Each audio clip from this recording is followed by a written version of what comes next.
Welcome, everyone, to another episode of the Aligned as Fuck podcast. I am your host, Candy Barone, and I have to say I'm super excited for a couple of reasons. One, because I have my dear friend Aleasha Bahr in the studio with us today, and we're going to have this beautiful conversation about just some really good, juicy things. I'm just going to leave it at that for the moment. And this is our last episode for season 2. So it's extra special that we get to put such a brilliant and beautiful season to bed with the cherry on top exclamation point of the magic that Aleasha Bahr is going to bring to this conversation. So with that, first, let me just say, welcome, Aleasha. I'm so excited to have you here. Thank you so much for having me, Candy. It's always such a pleasure to talk to you. I'm so excited. Well, I am so excited. And before we jump into another raw, real, gritty conversation, if this is your first time on the show, just know that there is no filter. We drop the F bombs. If you are going to be offended, you might want to tune out now. For those of you that know, we are going to go deep. We go rabbit hole diving, and anything is fair game. And so this is to have the raw, real, gritty conversations with visionary and transformational leaders, to talk about leadership alignment, to talk about the way we're showing up in the world, to talk about how we stand in our power and sovereignty, and to do that without a filter and to have the conversations that matter. And so I will tell you, if you've ever been a bug on the wall with Aleasha and I've had the opportunity to know Aleasha now, what, 2.5 years, maybe? Yeah, I guess We're so. actually part of a community called the Dames, that is for 6, 7, and 8-figure women who are creating that transformational shift and who are visionaries and rebels and revolutionaries. And every time we talk, we activate some shit, and it's just awesome. And if you were a bug on the wall, man, do you get an earful and a heartful and like all the things. But before we dive in today, let me tell you a little bit about Aleasha. Aleasha Bahr is the world's #1 authority on black sheep sales. And I cannot wait to talk about that. Yes, we're going to talk about sales today. Buckle up, unclench your butt. It's all going to be good. We're going to talk about sales in a way that I think you're really, in fact, let me rephrase it. I know you're going to be like, ooh, that's juicy. I like the way she talks about it. We're going to completely reframe the whole bro marketing, bro sales, bro way we've been taught to show up and serve. And that is because Aleasha is the #1 authority for black sheep sales. As a sales strategy and messaging expert with more than 15 years of experience, her proven method has helped sell tens of millions in offers without acting like a douchebag. Let's just celebrate that. Yes. Her approach ditches mainstream tactics and helps clients convert up to 80% of their leads without pressure or pretending to be someone else. So this is not the used car salesman sales we're talking about. The black sheep sales method, which is a mouthful, is her mantra is, because it's a fit, then it's a fact, and there is no selling involved. And I want to tell you that she is also the host of Sales is Not a Dirty Word podcast, which I have been on and is brilliant. And she is the recent author of this gem right here, which is Black Sheep Sales: How to Win More Sales Without Acting Like a Douchebag. And I will tell you, you want to get your hands on it. It is a different kind of book in a really powerful way. Even the way it's laid out, the way she shares her story, the content, the approach. And there's just so much goodness in this book. You can see I have my copy of it, and I really encourage you to get your copy as well. So that being said, Aleasha, Aleasha, Yes. Aleasha, talk a little bit about black sheep sales. Like, let's start with, what is black sheep sales? Yeah. So black sheep sales in mainstream, sometimes the best way to explain it is to compare it to mainstream sales, which is like everyone is a yes or you failed. Mm, And in black sheep sales, not everyone is a yes. And that's super normal.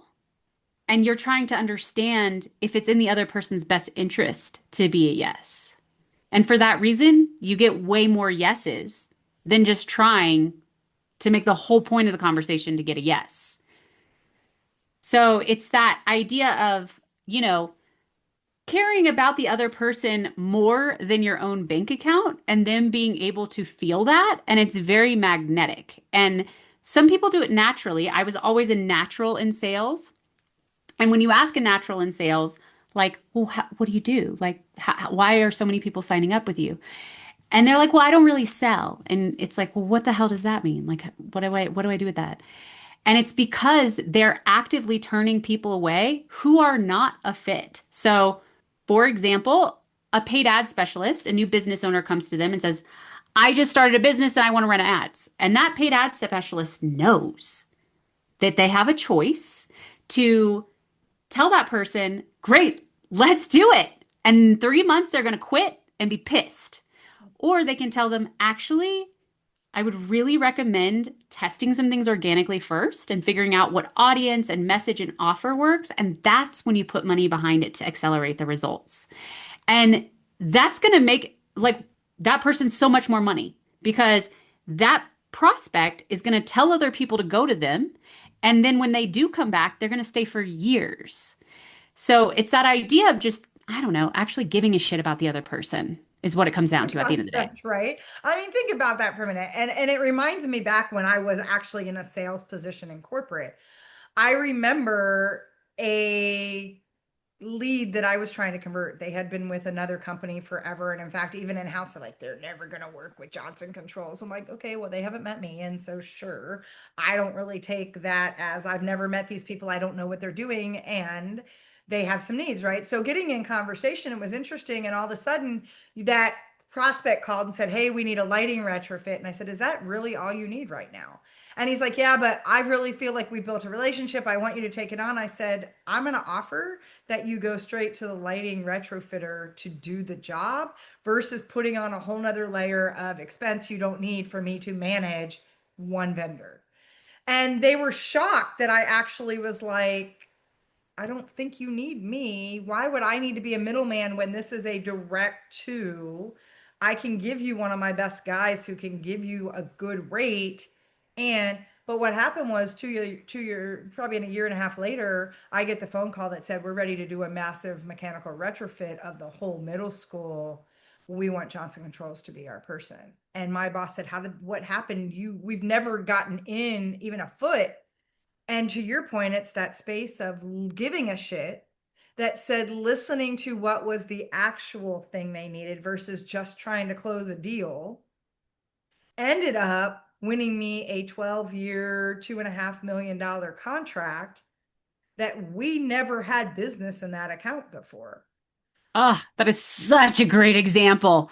It's just magnetic when you feel like you can trust a salesperson because it may be naive, but I really think that sales could change the world in a positive way if people felt like they could go to a salesperson as a resource who would have their best interests in mind because they don't know. They need to be guided. And nobody feels like they can do that because everybody's just trying to sell them to make a commission. And so they don't get the help they need or they get sold on something that they don't need and then they waste money. And it's just so rare that someone will tell them the truth that they want to work with you any way they can. 100% right. And I think about what you're saying is, can we normalize this idea that ultimately sales is service, is how may I be of service to the right people? And so I want to come back to something you said because I think this is really important. And I know when I used to train sales teams, this was a big conversation that showed up. And so I'd love to hear your perspective on this because I heard you say this in what you said initially. Is this idea of, I think in a lot of times the old traditional way of selling, we get taught how to qualify a prospect, that everybody's a yes, right? But there's never training on how to actually properly dequalify a Mm, client. And so yeah. talk a little bit about how that's the opportunity to normalize that. One, maybe embracing you're not here for everyone. I mean, I know that just like the pin just dropped and hit the floor, right? Oh my God, I'm not for everyone. How do you help people when you look at the Black sales method, the black sheep sales method, again, my tongue's going to get tied. When you look at how you approach the black sheep sales method and how you work with individuals, how do you address that piece? How do you address the fact that for some people, there's probably a grounding in recognizing and being okay with they're not here for everyone? Yeah. I mean, it really comes down to if you've ever had an experience with a nightmare client. Like if you have, if you have, you know that that client was not worth the money. Like they cost you more money than you made from that client. And so it's a disservice to both people to bring in someone who's really not a fit. And you know in your gut when someone's not a fit. But a lot of times we just override that for money. And the thing is, not everybody who's not a fit, I mean, as long as you're clear about expectations, sometimes somebody who seems to not be a fit can get on board because you're like, no, I'm not going to do that. And they're like, okay, well, then I won't expect that. And that's fine. But I mean, one of the things that can really help people because they're usually thinking about who they want to attract and not thinking about who they want to repel. Mm-hmm. So repelling is just as important. And if you think about the people that say yes to working with you and the people who are happy with their results, what are the patterns in those people? Do they have like a certain number of staff in place that can work with you? Like we need to think beyond demographics and not beyond revenue, right? Mm-hmm. Are they more casual? Are they really formal and you're not really formal? Are they someone who expects you to be available 24/7? Are they someone who never responds to you? That's on the other side, sorry. Like for not a fit, because you need to do the same thing when thinking about who says no and who is not happy with results. Why weren't they happy with results? Well, because they didn't have an offer tested, Mm-hmm. because they didn't have a long enough timeline to wait for results. They didn't have the financial runway to test. They, weren't open to implementing new ideas. They were really stuck on traditional ideas and they were just trying to check a box and say that they like worked with a consultant and so they did it. And once you get really clear on those, you want to communicate it before the sales conversation and during the sales conversation. Like, this is for you if you have 3 staff members in place, if you have an offer that works, if you have 2 hours a week, if these kinds of things. And then the same, this is not for you if you fall into these buckets. And that's okay. And I want to connect you with resources that will help you. And you can just avoid the sales conversation altogether. But I mean, for example, since I've switched over to this tagline, like stop selling like a douchebag, which people seem to really like, I get messages sometimes of people being like, your tagline is disgusting. Mm-hmm. And I'm like, I'm so glad that we both know that because that is the least inappropriate thing about me. Like you would be really offended. And I'm not trying to mask myself with a client, Like Right. it's exhausting. It So is. it's like you deserve to find someone who's like really minding their P's and Q's. And that's not me. And that's Oh the my God. beauty. I love that so much. I actually had somebody recently they were like, Candy, you say fuck too much. And I literally looked at them and said, you're not my person. And they looked at me like they were just aghast with shock that I would like not try to apologize. I'm like, dude, Like you deserve. I have work to do. And if you don't realize that the word fuck is one of my favorite words, like my podcast is called that for crying out loud. Like, I don't know what to tell you. Go find somebody that's not going to use that language. But I promise you, to your point, that's the least intense, aggressive, assertive thing about me is the fact that I love to drop a good F bomb as often and whenever I can. Like, but when you make that comment, it's so. But think about that. And I know you see this. This is what you talk about, and this is the shift, right? Is that people they internalize it and they take it so personally. They're like, oh my God, now I have to twist myself or morph myself Yes. into I'm going to tell you. And so I would love for you to bring this back to the comment that you've made a couple times around magnetics. Like, let's talk about what makes you magnetic so that you're attracting those big opportunities and you're attracting the right clients and you're attracting people that literally, because I'll tell you one of my like attractions, my ideal client, literally, I hear this from every one of my ideal clients. Candy, I am so glad you swear. It makes me actually feel safe I because feel I like know that. you're not blowing shit smoke up my ass. I know you're not like giving it to me. You give it to me so straight that I never have to fear like I just feel safe because you just let it rip. I feel like that whenever anybody swears too. I just feel like all of a sudden I don't have to worry about not swearing, Right.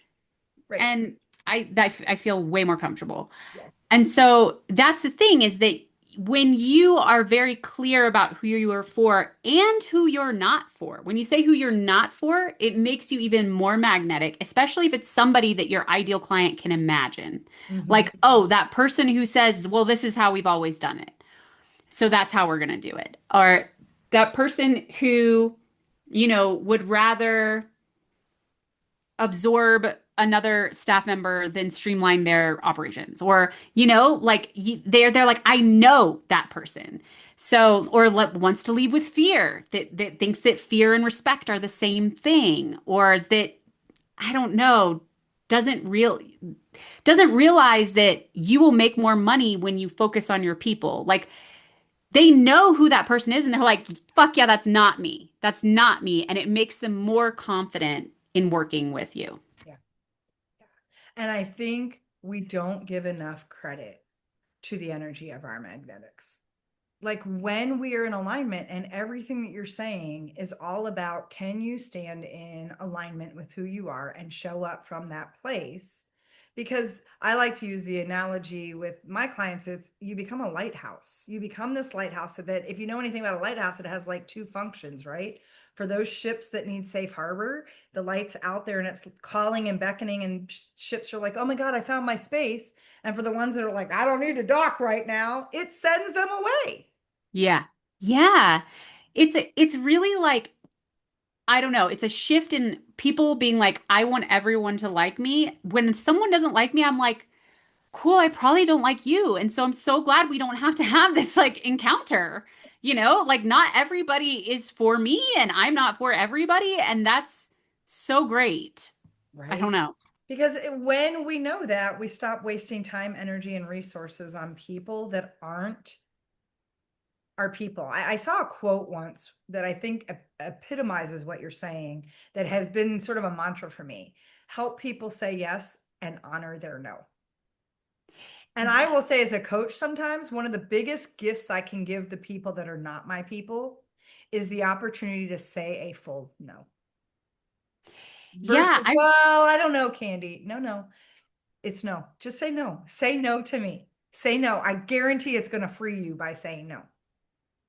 There was a woman I talked to who found that her people were like more decisive and they moved quicker, and she'd ask a question to understand where they were on that scale, and then when they were slower and more analytical, she was like, "Let me introduce you to someone."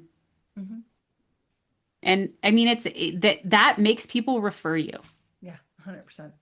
100%. So let's talk a little bit about one of the things I'm curious about, because as we talk sometimes on this show, we do the human design experiment and we talk about the state of where we're shifting as a consciousness and leadership and other things. And there's a lot of conversation right now. And so I'm really curious as to your thoughts on this, being the sales expert that you are. There's a lot of conversation right now that the way that we sell, I mean, so you've already alluded to some of it, the old traditional kind of bro tactics, but even in general, even with the sort of how we sell, how we market, how we attract and find our right people, there's a sense that things are changing in that space. And so I'm curious, when you look at your your black sheep sales method, how does that fit? And what are you seeing that's shifting when it comes to how we need to be thinking about sales maybe differently moving into this new era and this new leadership that's evolving? What should we be mindful of? Yeah. So I mean, mainstream sales has been really focused on force and manipulation and being the authority, quote unquote, right? You fit into my process, right? I'm not flexible and adaptable around you. It's just really not collaborative. So that worked really well when it was just aggressive white dudes selling to aggressive white dudes because it was this like peacock standoff thing. And it's really like this version of an insurance sales that has been adapted to so many different industries that is based on scaring the shit out of somebody. Mhm. So there's such a demand as there's more diversity in buyers and sellers, both than ever. There's just such a demand for innovation Mm. and ability to have your own style. So somebody who is not a white guy, that means even a white guy who's just not aggressive, sorry, is not an aggressive white guy. Just white guy who's like, that stuff doesn't align with me. I don't feel comfortable implementing that stuff. They need a different approach. And then you add on like all the different genders and socioeconomic backgrounds. And so there's definitely needs to be a freedom to say, that feels good to me and that doesn't feel good to me. And the sales process in general, from like the buyer perspective, it needs to be collaborative. So instead of forcing something on someone, it's really getting curious and empathetic, understanding their situation, making them feel seen and heard. If you ask someone, have you ever had a good sales experience? What made it good? They always say, I felt like they listened to me. So that's all anybody wants in this life is to feel seen and heard. It's such a gift to give somebody. And part of that is really hearing what they're not saying and asking more questions around that so you can be sure that you're offering the best solution for someone for their own benefit. And people can feel the difference in that process. Yeah. Even if they're not consciously aware, they're subconsciously aware that this person is asking questions that I haven't even asked myself. Like they're really hearing me. And that takes you being present in the moment as the seller. Like you can't just be focused on the end goal being a yes. The only intention is understanding what this person wants and needs. 100% right. And I think there's two things I want to pull out of that. One is this notion of staying curious, right? I think so many times in the old model has been, I have a solution. I know the answer. I'm going in to sell X, Y, Z widget, offering, service, whatever it is, rather than meeting our prospects or our clients where they're at to get curious and, to your point, allow for some of that flexibility and that ability to customize or be nimble, right? There's such a concept. The other thing that I think is really interesting around what you said and just such a missed opportunity is that oftentimes when we think about listening or we think about holding space to actually have a conversation, we're like, listen to what they say. I mean, I remember the old sales trainings, mirror what they say, I mirror their know. mannerism. Like it was all around kind of a tit for tat, what they say, listen to their, we really are missing that opportunity to hear the unspoken conversation, the stuff that lives. Like I've had those experiences where somebody just blew right past and it's like, whoa, whoa, whoa, whoa, whoa, whoa, I just noticed like you didn't breathe when I asked you that.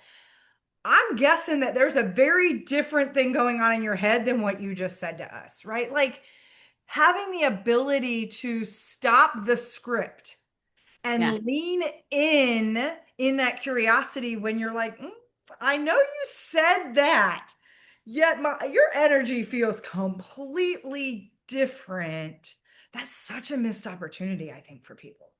it is because a lot of times people don't feel like they can be honest with a salesperson. So you have to be able to read those other kinds of communication and feel comfortable saying, I noticed some resistance. I noticed some hesitation. Like, what's coming up for you? Right. And also with objections, mainstream sales is like, you just overcome them, overcome the objection, right? But that feels completely invalidating and dismissive. It's like you're telling somebody a concern and they're like, oh, that's not a concern. And here's why.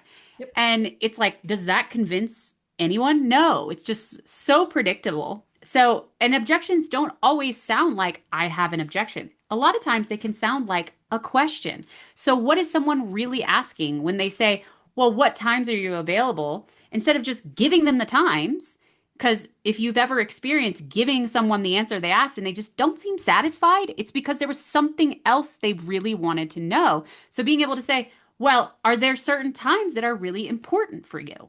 Yep. being able to get curious in response and realize that there's something else going on behind that question. Or like, this seems really technical. Okay, what about it seems technical? Instead of saying, like, well, it's really not. And here's all the reasons why not. Saying which part. And a lot of times, I can't tell you how many times, it's just a lack of clarity and confusion, and it untangles itself. Yeah.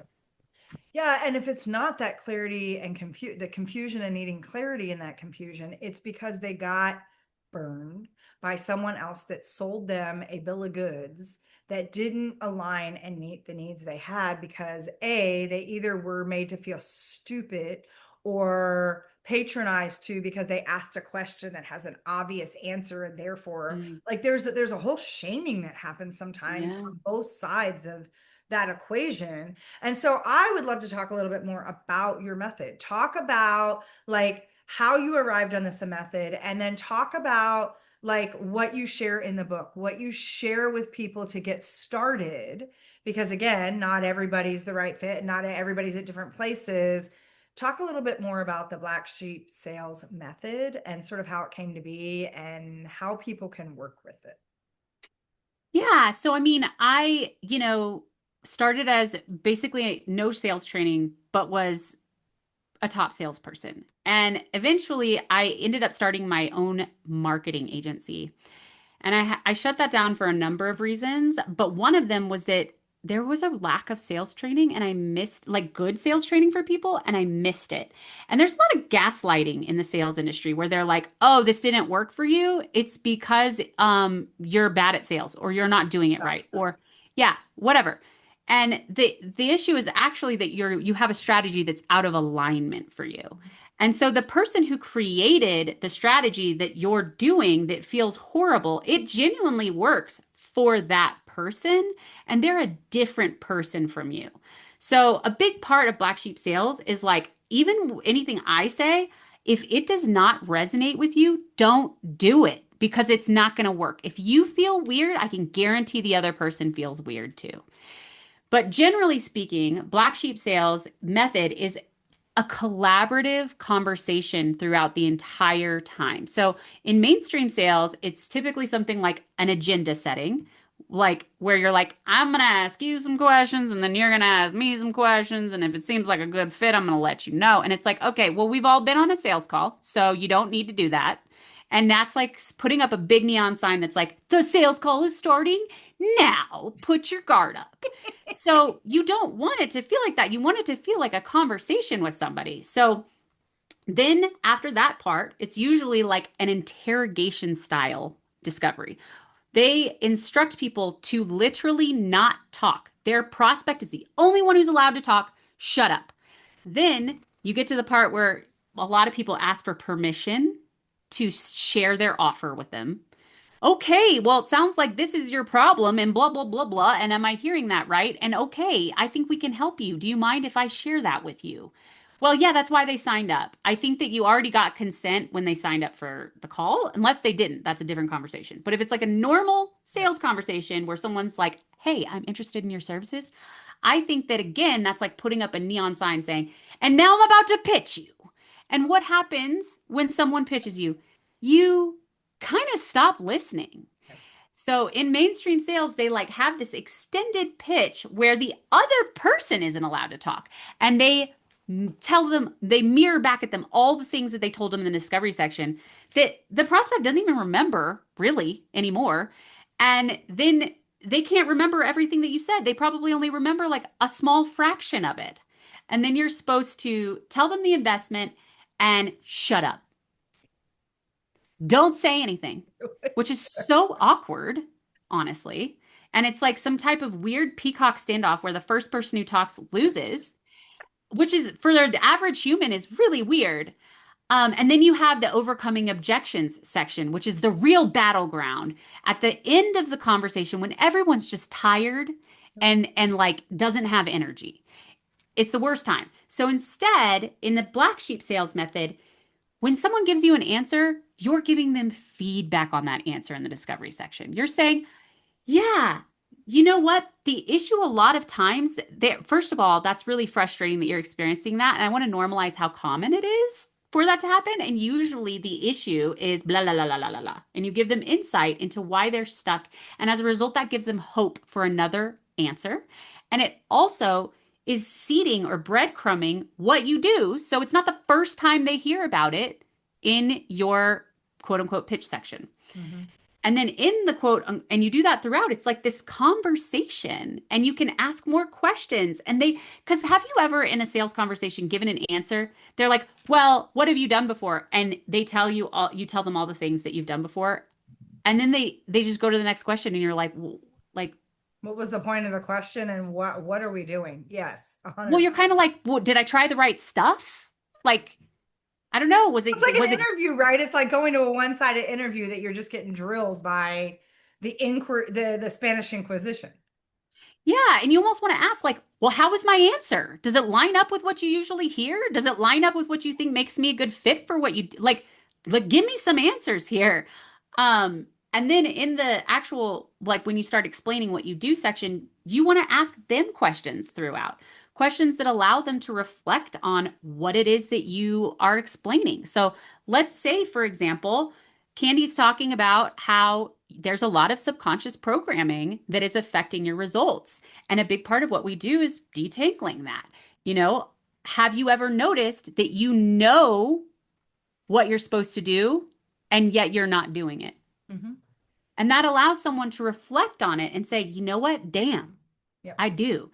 Rather than just breezing past it and expecting them to remember everything that you've said. So again, it's like this exchange of a conversation. And as far as there's a lot more to it, of course, but as far as the investment, I always like to ask, is that investment realistic for you right now? Because again, it's a collaborative conversation. Like, let's talk together. Let's get clear Well, what's together. so great about that too is I had an experience not too long ago, and it plays into your point because this happens on both sides of the equations. We've been trained how to sell, and we've been trained how to be the receiver on the sales call on the other side, right? And so it is this whole like standoff game, peacocking, like it's this Yes. really gross thing, first of all. And I had a conversation where I was getting curious and whatever. And when she asked, so what would it cost to do this? First of all, their timeline was unrealistic. So I even offered, I'm like, what you're trying to accomplish in a month needs 3 to 6 months at minimum because you're looking at major change. These are the things that are going to happen, and these are the risks when you don't and talk about it.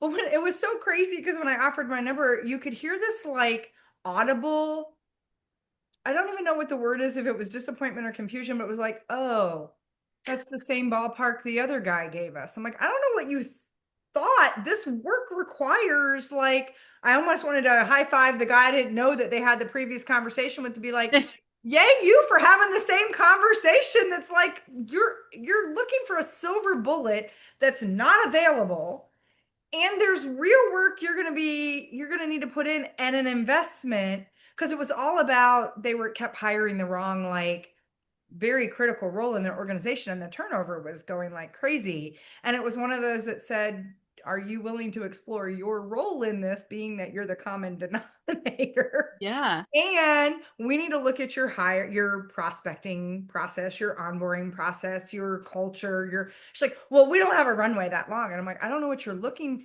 for. This is a minimum of 3 months to look at and get under the hood and ask the right questions and figure out why this is a reoccurring issue. Going to offer probably 6 months. And she's like, oh, well, I just thought you were going to come in and fix it. And I'm like, and misalignment. Yeah, a lot of times the thing that makes someone not a fit is their expectations. And a lot of times it's also a lack of context. So there's something that happens a lot in sales conversations where they're educating and selling at the same time. And it's too much. You just can't do it in the same conversation because the person has to process the education. This woman needed to process the fact that this thing could not be done in less than 6 months and then come to the call ready to have a conversation about the specifics. So when that happens, you can send out, and I know this doesn't sound like it's like the thing that you're always offering, but like if it was, like you were always helping with this, hiring the right team members and getting them trained and retention, then you could send out something ahead of time that lets people know what's involved in that process and how long it typically takes, and to explain that the alternative is to hire quickly and continue having turnover. So how long have you been doing that?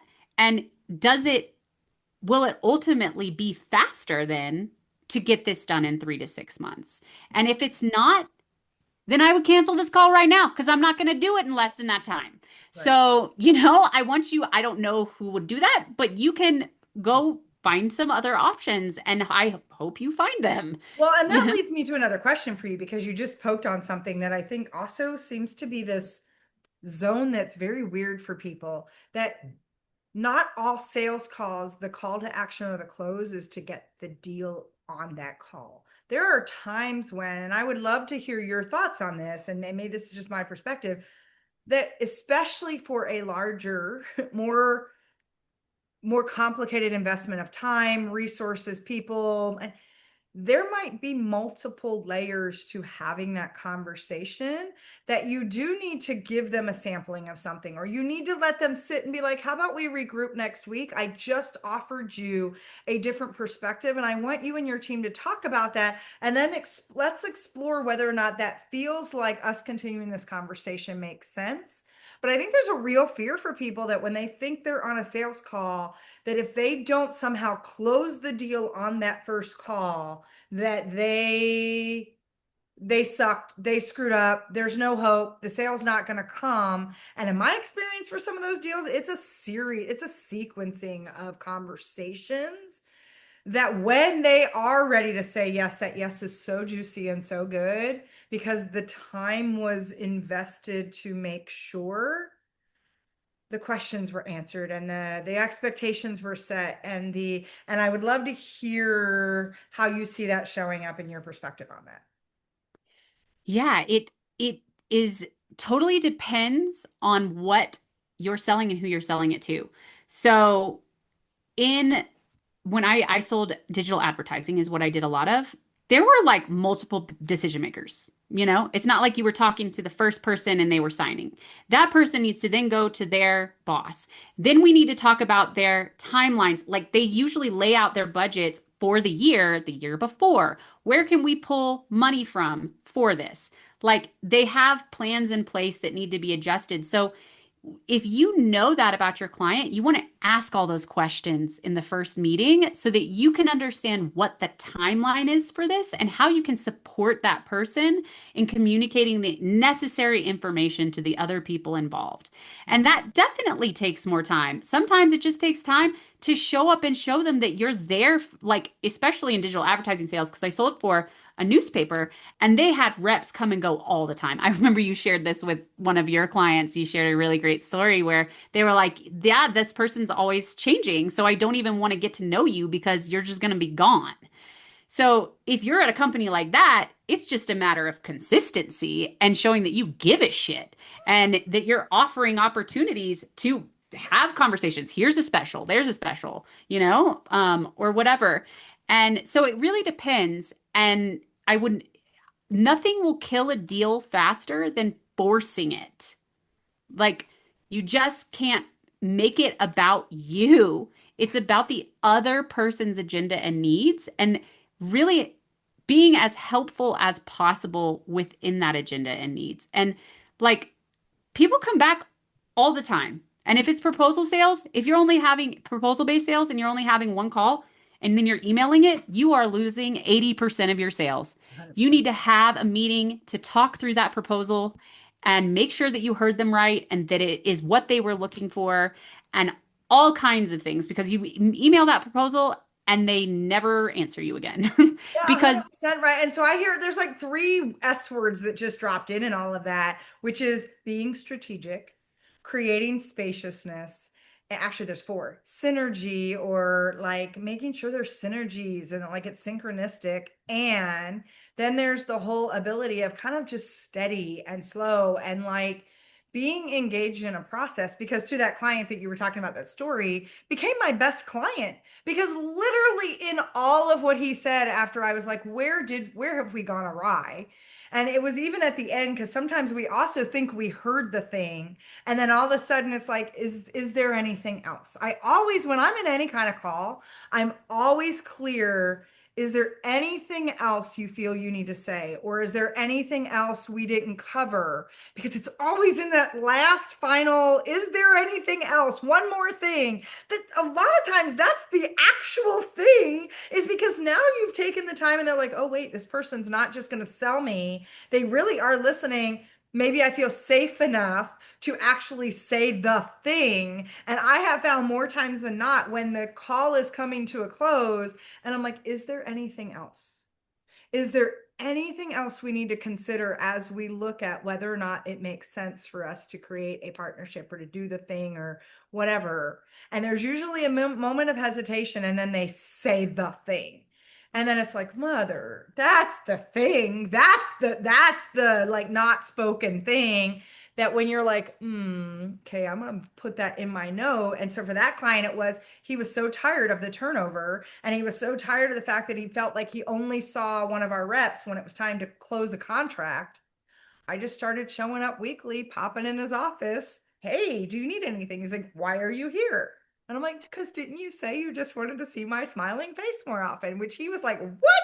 And then it became a joke. And then we built a relationship because it was listening to that last thing that after an Yeah. hour and a half, he said the thing. It's so true. At the beginning, a lot of times there's a big guard up. And so it's so important to be able to ask those checking questions because sometimes usually the only questions that people ask are make sense and sound good. Uh-huh. And those are automatic replies. It's like, yes, yes, yes. And then you get to the into the conversation and they say something where it's like, wow, that clearly didn't sound good, or that clearly did not make sense. And you were just answering me on autopilot. So you want to ask checking questions that are going to require an answer that's not an autopilot yes. Yes. And check your ego and your whatever at the door because I find that people are so afraid because they're like, well, what if I find out I missed something? You're going to find out one way or the other. You're going to Yeah, find out. I would rather be like, oh, you didn't, like, where is there still discomfort for you? Where do you feel like you don't have the answers you need to move forward? What is still concerning to you? But what if they tell me something that I can't? Okay, don't you want to know that in that call? Either we can't provide that for you. Ooh, is that a deal breaker? Or if we could find a way to partner with someone to do that, would that be a win for you? Like you open up a lot of times that yeah. opens up an even bigger opportunity, or It's it tells you that person really isn't a good fit and I walk can away tell. now instead of 6 months later when they hate you, you're pissed off, they're not doing the thing. It's got to unravel and it's a shit show as an aftermath. I can tell, Candy, you're a hell of a salesperson. Like you just always want to be looking for the win-win from a place of curiosity and can we both win? And I'm not going to do this deal that's going to screw me over. Like you definitely want to protect yourself too. And they're expecting you to sell the dream. They're expecting you to say that you can do all the things. So another part of the black sheep sales method is being able to say, "Hey, I want to let you know when this doesn't work." Mm-hmm. I'm going to lay it out there because not everybody gets results. And I want to give you the instances that they don't. And these are the instances. Yep. I think that point is so key. I just had a prospect who second round to do this a couple years, many years later, the first time, and it all came down to her not wanting to take personal accountability. And she's like, I know, but you just have this expectation. I said, I do. If you say yes to this, I expect you to show up and do the work that's going to move the dial forward. I am not a silver bullet. I am not your caretaker. I am not your mother. I am not any of the things that you are expecting somebody to come in and fix what you're not taking responsibility and accountability for. And if that right there is the crux, if that is the piece that you're like, I don't know if I can hold myself personally accountable, then you just said, this is not the right relationship for us to move forward. Because to your point, I dequalify people that don't take personal responsibility and accountability because my job is not to fix it for you. My job is to guide and coach you so that you can then make new choices, but you ultimately are the one that's doing the work and making the choices. And if that's the part that rubs you, thank you for saving us both a whole lot of frustration, because that is probably my biggest hot button when I work with people when they don't show up to do their work. Well, and I think it's important to point out that like there are people that will take your money even if you're not doing the work.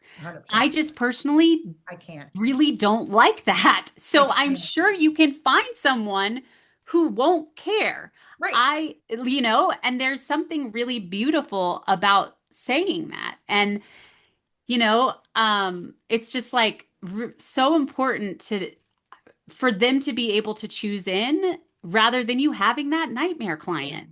Well, and I remember one of my largest Fortune 100 companies that I landed when I started my business was because I sat across from who happened to be a former colleague and friend of mine, but still sat across from this person and said, when they wanted to bring me in for 2-day training, I said, what are we going to do afterwards? And he said, what do you mean? I said, I'm not coming in to do this level of training for 2 days if there is no accountability plan and there is no support, coaching, or otherwise for at least the next 3 months. And he said, no one has ever said that. I said, I know. I'm not going to be a check the box exercise. This is about integrity. And I know that what I do to disrupt, to bring people into a different space is going to require some work afterwards. And if your leadership team and those that go through this training don't have a way to support them, this won't work. And I'm not going to be the person that 6 months from now, when someone asks what happened with the training you brought in from You Empowered Strong, you're like, oh, it doesn't work because it was another check the box. If you want something that is sustainable, we need an integration plan. We need an accountability plan. And he said, this is exactly why I need you to come in here because no one has ever said that before. And I ended up having 8 years that I did deep work with this particular company because of that conversation that said, I won't, it's not, I can't stand in integrity knowing the depth this work requires, that if we're not creating something that supports that on the back end. Yeah, and the integrity piece is really beautiful to help the listeners maybe think of this them in their own way. It's you saying what you're not gonna do. Yep. Like, what are you not going to do? And communicating that to the other person. And yes, it is based on your values, but communicating what you're not going to do instantly differentiates you. 100%. Nobody does it, nobody says it. No. So let's talk about, how do people access you? Like, how do they find out more about the Black Sheep Sales Method? How, aside from buying the fantastic book, go buy the book, first of all, just buy the book. How do they tap into, because you provide a lot of resources. You are constantly providing insights and perspective to help people shift this narrative. Where's the best way that they can tap into those resources, and how do they connect with you? Yeah, so blacksheepsalesbook.com is where you can get my book, and there's a lot of other resources there. And it is a really like practical, simple guide. It's short. And then I have my podcast, Sales is Not a Dirty Word, and there are like 10-minute solo episodes that break down different parts of the sales process. And then there's also my social media where I share a lot of stuff. And, sometimes I do workshops or some type of an event where you can come and kind of get the experience of me customizing things to you, because that's something that is really different about my approach, is that I actually am very specific to the person that I'm talking to. And it's so sad because I think that the word custom has really been abused, and most people just think of it as like this fill in the blank template thing now. They like don't believe it. So it's really fun to be able to give somebody specific feedback. And I know you're like that too, Candy. Yeah, I will say that does seem to be a word that's gotten bastardized, custom, because that's a word that actually does equate to integrity for me. I want to Same. build you something. If you want boilerplate, then do one of my online self-directed programs and you can have the custom, the consistent, like whatever anybody can access. But if I'm working with you in any kind of one-on-one or group capacity, even my group containers, I build my coaching around the energetic blueprints of those that participate in those containers. I build my coaching that way. If you're a certain type, how we set up, because I always love people like, well, what access do I get to you? What access do you want? And how do we structure that based on your design? Like me as a Manny Jen, for example, I don't want to talk to a coach bi-weekly. I don't want it. I want to talk to a coach twice in 1 week and then not talk to him for a month, because now I'm out creating this stuff and moving fast. and I need different than somebody else who wants a regular cadence and rhythm. And so to be Oh, able to provide I love that. ways to create containers for people that is meaningful for them, I think is so beautiful that you talk about that. And I think it's so necessary. And I think if we can reclaim back the real definition of that word customize would be fantastic because it is something that's been bastardized. That being said, Aleasha, first of all, I just love having you here, and I'm so grateful for what you're doing in the world and how you're just having a different conversation around sales. I think there's so many people that have either shame around it or have fear around it. And sales can be one of the most joyous things. I really do think sales is our love letter to those that need to know how we can serve them. Mm. Marketing is just the way it travels to them. Like it's Yeah. just that's all it is. But when you can recognize that sales is the way that you get to offer your love in service to those who really can benefit from what you offer.